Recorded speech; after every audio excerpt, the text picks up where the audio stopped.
très chers Sagittaires, comment allez-vous? Je suis ravie de vous retrouver pour les énergies du mois de novembre avec un beau soleil. Voilà, je suis désolée pour la lumière, ça crame un peu parfois.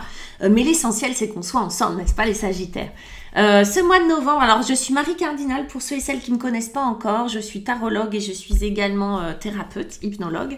Et on va regarder un petit peu avec le tarot de la lumière et puis l'horoscope Béline. Hop là, vos énergies du mois de novembre. Et puis pour les énergies extérieures, je vais tirer une carte du tarot de Marseille, des 22 arcanes majeures du tarot de Marseille.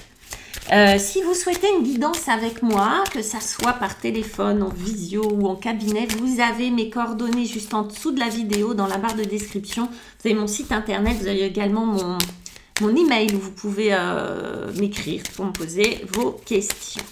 Allez, on y va, l'énergie extérieure pour vous les Sagittaires. On y va. Oh, un bel empereur. Regardez comme il est fier, cet empereur. Il va venir vous aider, il va venir vous influencer. On va aller voir de quelle manière. Avec le tarot de la lumière, je fais un tirage en 4 cartes. Les Sagittaires. La première, ça va être l'énergie dans laquelle vous vous trouvez ou que vous souhaitez sur ce mois de novembre. C'est la mort, arcane majeur. Regardez comment la mort se déhanche. Ok, n'ayez pas peur. On va aller voir ce que ça veut dire. On a la lune en défi, 2 arcanes majeures. Allez, les Sagittaires, vous allez nous faire un festival sur ce mois de novembre. Ok, ça c'est votre défi, c'est ce qui va être le moins... Voilà, le moins... Allez, une roue de fortune. Vous voyez le tas, on a 78, ok.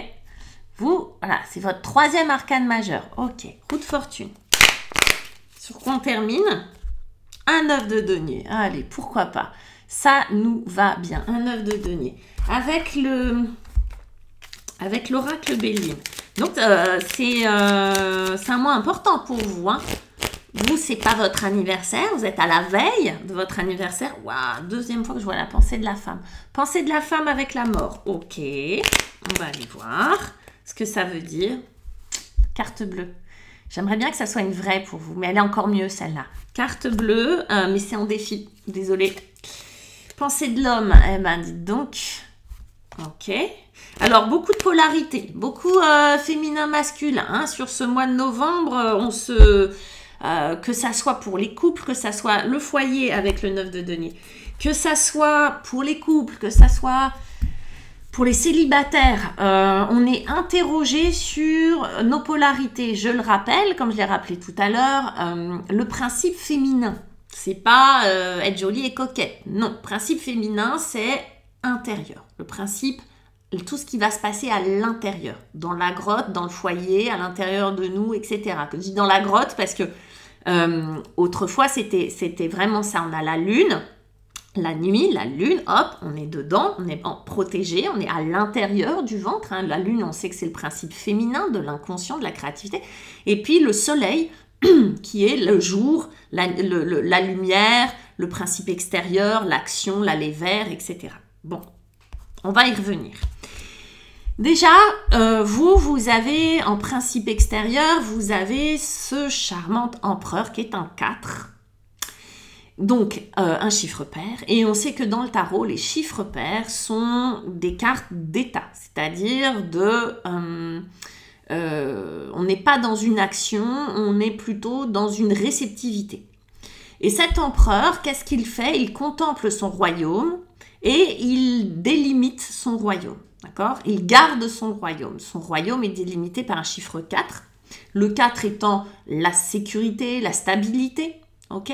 Lui, ce qu'il va venir faire, en tout cas influencer pour vous sur ce mois de novembre, c'est il va vous aider à garder votre territoire, à mettre des limites là où vous devez en mettre, à redéfinir les contours de chaque chose. Il va vous aider à mettre de l'ordre en vrai. C'est pas du tout une carte de chaos, hein, c'est au contraire, il revient mettre de l'ordre, il va vous aider à mettre de l'ordre, à être votre propre patron, à favoriser, à vous donner, pardon, je bafouille, une espèce d'autorité naturelle. Lui, il sait dire non. Vous voyez, l'empereur, il sait dire non, il sait mettre des limites, c'est souvent ce dont on a besoin. D'accord? Il y a des gens qui savent très très bien le faire, ils ont besoin d'inverse, ils ont besoin d'autoriser. Bon, lui, il vient faire les deux, c'est-à-dire il revient redéfinir de manière claire le rôle de chacun et surtout le vôtre et surtout votre bulle, d'accord, votre territoire. Ok, il vient sécuriser en gros. Vous, ce que vous voulez, ou là où vous en êtes, on a du 13 et un principe féminin, puisqu'on avait pensé de la femme. J'ai l'impression que vous êtes à l'aube d'un gros ménage, mes amis, et que ça crée du stress peut-être, les Sagittaires. Un gros ménage peut-être intérieur, puisqu'on a ce principe intérieur féminin. En tout cas, le 13, c'est une énergie transformatrice, ça c'est sûr. Vous le savez ça. Elle est transformatrice pas d'emblée. Avant de transformer, elle vient dépouiller, elle vient faire du ménage, elle vient de manière très radicale dire stop, ça j'en veux plus. Lui va venir vous aider, je vous ai dit, à faire du tri, à mettre de l'ordre, etc. L'arcane 13, alors je ne sais pas ce dont vous avez besoin, dans quel domaine, mais là on a une petite indication. Il vient mettre de l'ordre dans votre vie intérieure ou à l'intérieur de votre foyer, d'accord? Dans tout ce qui va toucher à votre vie intime, personnelle, intérieure. Ce 13, il ne faut pas en avoir peur, mais et il faut l'accompagner. Si on lutte contre, on va s'en prendre plein la figure. C'est toujours pareil. Le 13, quoi qu'il arrive, il va débouler, bam, bam, bam, bam, tac, il va faire des coupes rases. Ok, c'est l'élagueur. Vous voyez, un arbre, des fois on voit, c'est un peu exagéré. Mais il va venir couper les branches mortes. Il va venir couper tout ce qui ne marche pas. Mais si on s'accroche au truc qui ne marche pas, aux croyances intérieures qui ne fonctionnent pas, aux émotions qu'on devrait lâcher, etc., boum, on va s'en prendre un peu plein la figure. Donc, les Sagittaires, c'est important pour vous que vous preniez soin de ça, de ce qui se passe dedans, ok? Que vous soyez un homme ou une femme, on s'en fout.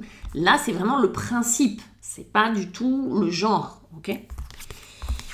Votre ennemi, en tout cas, votre défi, c'est la Lune. Comment ça m'étonne pas? Principe intérieur, je vous le disais, la Lune qui est notre part inconsciente, qui est notre créativité, qui est notre monde intérieur, qui est le monde de la nuit, des rêves. Et les rêves, c'est quoi si ce n'est notre part inconsciente qui fait son business la nuit pendant que nous, on croit que...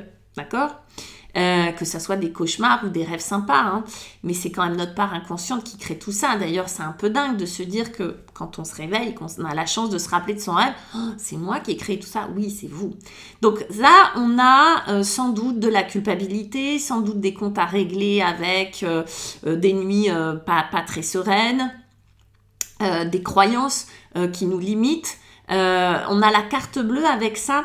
Moi, j'ai l'impression qu'il pourrait y avoir des croyances du style c'est trop beau pour être vrai, ou on peut pas tout avoir dans la vie, ou de toute façon j'ai jamais eu de chance, je vois pas pourquoi ça changerait, ou de toute façon l'amour c'est pas pour moi, bla bla bla bla bla. Allez identifier les croyances qui vous limitent et les peurs qu'il y a derrière, c'est ça. En fait, la Lune, elle vient pas vous embêter parce que la Lune, c'est un principe intérieur normalement où vous seriez censé prendre soin de vous. Mais là, vous avez... Oh là là, je suis désolée pour la lumière. Mais là, vous avez un peu de mal parce qu'en vrai, vous avez peur. Vous avez peur de ce truc-là. Vous avez peur de ce qu'elle signifie ou de ce qu'elle vient faire. Là, on a la mort, je vous dis, qui va venir vous titiller à cet endroit-là. Du coup, ça va venir réveiller peut-être des stress, des angoisses, des culpabilités, des choses comme ça. Un rapport aussi au féminin. Donc, un rapport à votre maman aussi qui était pas très clair, ou une mère inquiète, ou une mère angoissée, ou une mère culpabilisante. Je suis désolée, je disparais 2 secondes. J'essaye de... Hop là, voilà. Donc là, on a vraiment l'idée de la chance.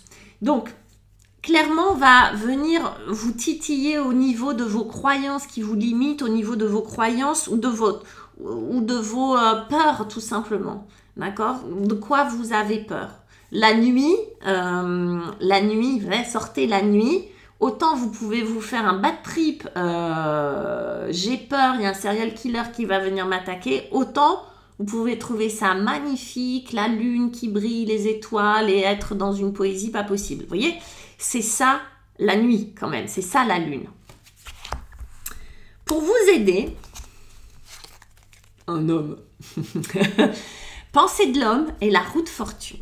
Alors, la roue de fortune, c'est une fin de cycle et surtout, là, on vous dit, bah, vous allez avoir tranquillou rendez-vous avec votre destin, les amis, qui va vous mettre sur le chemin d'un principe masculin. Encore une fois, quand je dis un homme, un principe masculin. Ça peut être incarné par une personne, une femme ou un homme. Peu importe, c'est le principe qui compte. Principe masculin, c'est celui qui va venir donner un œil extérieur à ce qui se passe à l'intérieur. C'est assez mignon, ce truc-là. C'est pour ça qu'on est complémentaires, homme-femme.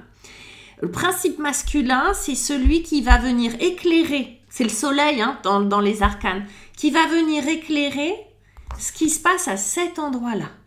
D'accord ? Là où on a très très peur. Là où en vrai, on n'a pas encore mis de la conscience sur cette part inconsciente. Donc le principe masculin, c'est celui qui va rentrer en action, qui est un peu incarné par quand même Mister l'Empereur, qui va venir redéfinir les rôles, remettre des limites là où ça déborde, là où ça fout trop les jetons, remettre les responsabilités à chacun, que ça soit dans votre propre histoire, que ça soit dans votre vie, etc. Et cette roue de fortune, c'est un cycle qui se termine et un cycle qui commence, bien sûr. Et surtout, c'est le destin. C'est-à-dire que, comme si, pour vous les Sagittaires, sur ce mois de novembre, on allait vous mettre des petits cailloux sur votre chemin. C'est un peu ça. La roue tourne. On va inverser la vapeur. Je ne sais pas comment l'expliquer encore, une autre métaphore. L'expression de la roue tourne, c'est vraiment ça. Hein. C'est-à-dire que tout ce qui tournait dans un sens va tourner dans l'autre à présent. C'est pour ça qu'on a le 13. C'est pour ça qu'on a cette énergie transformatrice intérieure. Ça va venir changer aussi ce qu'il y a à l'extérieur, le principe masculin. Et ce principe masculin, ce qui va changer donc l'extérieur va venir éclairer ce qu'il y a à l'intérieur. Il y a une espèce de réciprocité, de boucle, de roue qui tourne, mais inversement. Là où je me faisais des nœuds intérieurement, des angoisses sans savoir pourquoi, etc., une fois que j'ai mis de la lumière dessus, peut-être que ça va devenir une aide et une force. Ok ?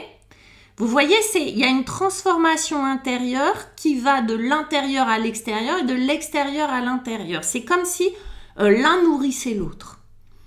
Ça peut se voir dans vos relations. Avant, j'avais peur de m'exprimer, admettons, parce que j'avais peur du jugement des autres. Il y a quelque chose, un événement ou une personne, etc., qui m'aide à faire l'inverse ou qui m'oblige à faire l'inverse parce que j'en peux plus de ce truc-là, j'ai quand même envie, je m'exprime et je vois que c'est bien reçu. Et de quelque chose, d'un domaine ou d'un lieu où j'avais très très peur, ça devient un atout et même peut-être même une capacité, une compétence. Vous voyez ? C'est quelque chose qui s'inverse. Ça donne quoi, mes petits loups? C'est beau, c'est super chouette. Enfin, en tout cas, je le souhaite à tout le monde. Ça nous donne quoi? Ça nous donne un 9 de denier. Le 9 de denier, les 9 souvent, hein, c'est... Alors, on est à la fin d'un cycle, là aussi, dans le denier, du concret. Du coup, ça va faire venir dans la matière, parce que là, on manquait un peu de matière. Hein.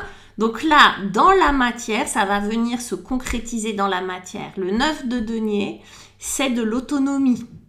Vous voyez, je suis sur mon île, je flotte dans les airs, j'ai même une grosse baleine derrière, je suis entre les eaux de la lune, d'accord, et le ciel du soleil. Oui, la lune et les eaux, c'est la même chose, c'est-à-dire que normalement, vous voyez l'eau qu'il y a là, de la mer, ok, parce qu'elle gère tout ce qui est émotionnel. Et l'émotion, c'est l'eau dans le tarot, hein, ou en général. Ok. Le 9 de denier, c'est de l'autonomie, de l'indépendance matérielle, mais c'est aussi, vous le voyez, un territoire bien défini. On avait l'empereur qui, lui, favorise tout ce qui est autonomie, tout ce qui est limite, tout ce qui est territoire, tout ce qui est, domaine, d'accord, donc, et qui sécurise le périmètre. Là, ce 9 de denier, vous allez dans la matière recevoir ce changement de paradigme, ce changement, cet inversement, en tout cas, cette communication entre l'extérieur et l'intérieur et inversement. Et on a le foyer. Donc, vous voyez, on revient à ce principe qui est la lune, à ce principe intérieur. On a à la fois, c'est beau le foyer parce qu'on a à la fois le feu, la lumière, la vérité, le principe extérieur, l'action, hein, parce qu'on sait que le feu, c'est le principe de l'action. Et en même temps, le foyer, bah, c'est la maison, tout ce qui est intérieur. Ça réunit un peu ces deux principes féminin-masculin. C'est assez beau dans la symbolique. Et ce 9 de denier, c'est vraiment l'autonomie, c'est vraiment la sécurité. Le 9 de denier, c'est un peu le retour sur tout ce qui a été accompli et profiter de tout ce que j'ai accompli pour me dire « Ah, mais là, je suis bien. Là, en fait, je suis pas encore au 10 de denier, mais je m'aperçois que j'ai tout ce qu'il faut. » Que ça soit relationnellement, que ça soit matériellement, que ça soit votre maison, etc., votre boulot, les relations que vous avez, le 9 de denier, c'est comme une espèce de maîtrise, on va dire, comme une espèce de retour sur tout ce qui a été accompli, de tout ce qui a été semé, et de récolte un peu de tout ce qui a été semé jusqu'à maintenant. Il y a comme un espèce de sentiment de sécurité, de bien-être, non seulement à l'intérieur de vous, dans votre maison, quelque chose, et aussi par rapport à l'extérieur, c'est-à-dire que par rapport à l'extérieur, je suis bien, d'accord ? Parce qu'évidemment, c'est toujours en comparaison d'eux, hein, par rapport à avant, ou par rapport aux autres, par rapport à l'extérieur, bah là, je suis dans un équilibre. C'est l'empereur qui vous a pas mal aidé qui va vous aider sur ce mois de novembre. Je vous montre en dos de deck, on a quand même un bel as d'épée. Donc c'est mignon, tout à l'heure j'avais un as de bâton en dos de deck, là j'ai pour les scorpions, j'ai un as d'épée. L'as d'épée, c'est un nouveau départ dans la lumière, dans la vérité. Un as d'épée, c'est les nouvelles idées, c'est les nouvelles analyses, c'est les nouvelles croyances. Je vous ai dit, hein, on change de croyances, voilà, parce que là, il y a trop de croyances limitantes. Et d'ailleurs, il y a ce sentiment d'en avoir marre avec ça. Dedans, ça tourne plus rond. Donc, on va faire en sorte que le principe masculin de l'extérieur, donc ça peut être de l'aide extérieure, ça peut être quelqu'un, ça peut être un homme, une femme, mais qui sait remettre du mouvement dans cette roue. Et c'est à la fois aussi un rendez-vous avec votre destin, hein, la roue de fortune, donc c'est un peu la carte chance, c'est un peu celle-ci en vrai, d'accord, qui revient, mais qui revient en devant de la scène pour vous, remet du mouvement et remet une nouvelle lumière, en tout cas donne un nouveau regard, c'est vraiment cet œil-là à ce que vous vivez. Donc, nouvelle analyse de la situation, nouvelles idées, nouvelles envies, etc., etc. Nouvelle façon de s'exprimer aussi, hein, pourquoi pas, à partir du moment où je suis parfaitement sécure à l'intérieur de mon foyer et que je peux être vraiment complètement autonome à la fois émotionnellement, matériellement, etc., etc. C'est hyper beau, les Sagittaires. Je suis désolée pour cette lumière, mais écoutez, un peu de soleil, on le prend, on en a besoin. Je vous embrasse, laissez-moi vos likes, laissez-moi vos pouces et vos commentaires, surtout partagez, activez la cloche. Je vous retrouve pour le mois de décembre, pour votre anniversaire. En attendant, prenez soin de vous et je vous fais de gros bisous. Bye bye les Sagittaires, ciao.